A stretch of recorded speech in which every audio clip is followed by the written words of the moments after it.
Question is, consider three charges q1, q2, q3 equal to the charge q at vertices of triangle of side L. What is the force on a charge capital Q placed at a centroid of a triangle? यहाँ पर हमें बताया गया कि एक triangle के तीनों corner पर Q1, Q2, Q3 चार्जेस है। तीनों का जो मान है वो इक्वल है Q के। लेकिन अब यहाँ पूछा गया कि अगर एक कैपिटल Q चार्ज सेंट्रॉइड पे रखा जाए तो नेट फोर्स उस पर क्या एक्ट करेगा। तो सबसे पहले हम डायग्राम बनाएंगे कि किस डायग्राम से हमें क्लियर हो जाएगा कि फोर्स कैसे एक्ट करेगा। एक ट्रायंगल लेंगे हम,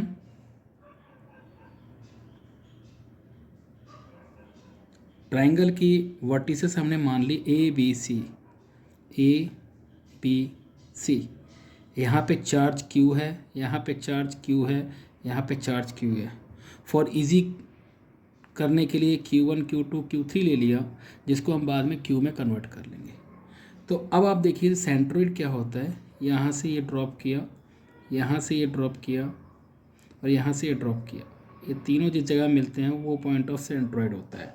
इट मीन्स यहाँ पे तीन फोर्स एक्ट करेंगे। At point this the three forces are acting. इस Q पॉइंट पर, इस पॉइंट को हमने सेंट्रोइड बोल दिया O। क्या बोला हमने? O। अब इस पॉइंट पर थ्री फोर्स एक्ट करेंगे। Q1 की वजह से Q के ऊपर एक फोर्स लगेगा इस डायरेक्शन में, जिसका नाम हमने रख दिया F1। Q2 की वजह से F2 Q पर को जो फोर्स लगेगा वो होगा इस डायरेक्शन में, जिसका नाम रख दिया F2। और Q3 की वजह से जो फोर्स एक्ट करेगा वो एक्ट करेगा Q पर इस डायरेक्शन में, डेट इज हमने रख दिया F3। तो आप यहाँ पर देख सकते हो तीन फोर्स लग रहे हैं along the AO, BO and CO at point O। तो अब हम यहाँ पे हम बात करेंगे let AO is equal to BO is equal to CO is equal to R। AO is equal to BO is equal to CO is equal to R, क्योंकि centroid पर यही कंडीशन होती है कि जो जहाँ पर ये मीट करते हैं उस पॉइंट से वर्टिसेस की दूरी बराबर होती है। Now force on charge,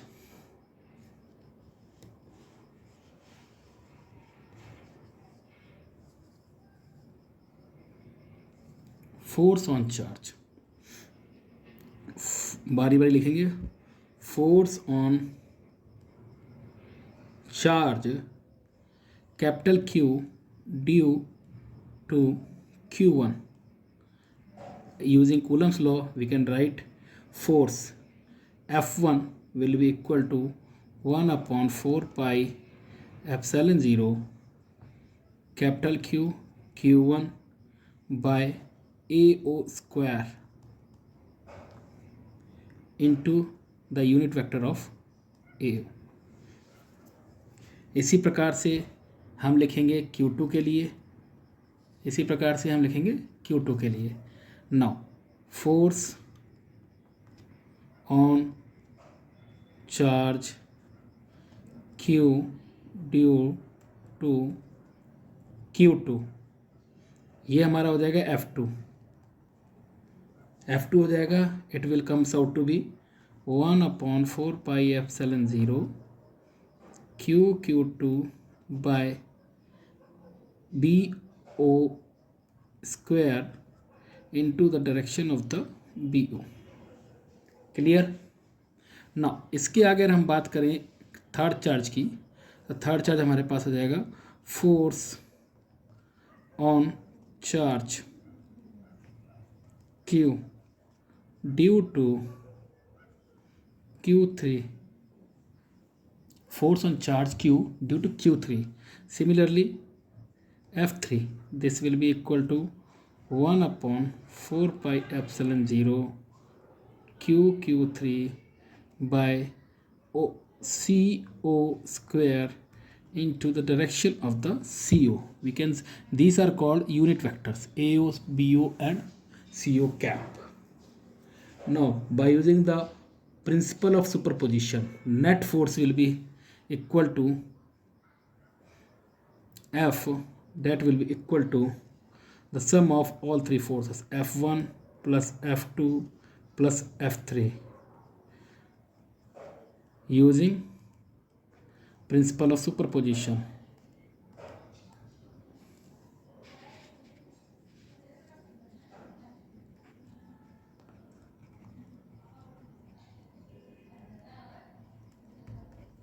using the principle of superposition. Now तीनों को हम ऐड करेंगे यहाँ पर, फिर आप इसको देखेंगे.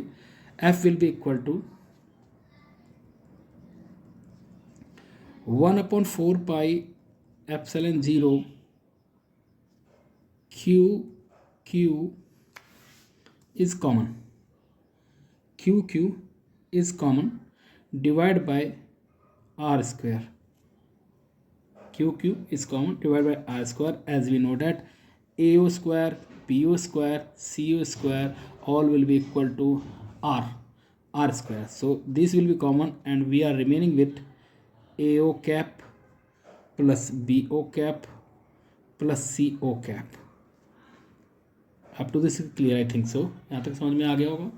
नाउ इसके बाद डायग्राम के अंदर अगर हम देखें, जो डायरेक्शन की अगर हम बात कर रहे हैं, तो AO cap plus BO cap plus CO cap all are making angle 120 degree with each other. So the angle making 120 degree with each other, the sum of the angles will be equal to 0. Angle between F1, F2 and F3. Angle between F1, F2 and F3 is 120 degree. It means जो हमारे पास direction है, इनका जो angles हैं आपस में, that is 120 degree. It means all these three directions are totally becoming a cyclic vectors, and the sum of cyclic vectors is always equal to 0.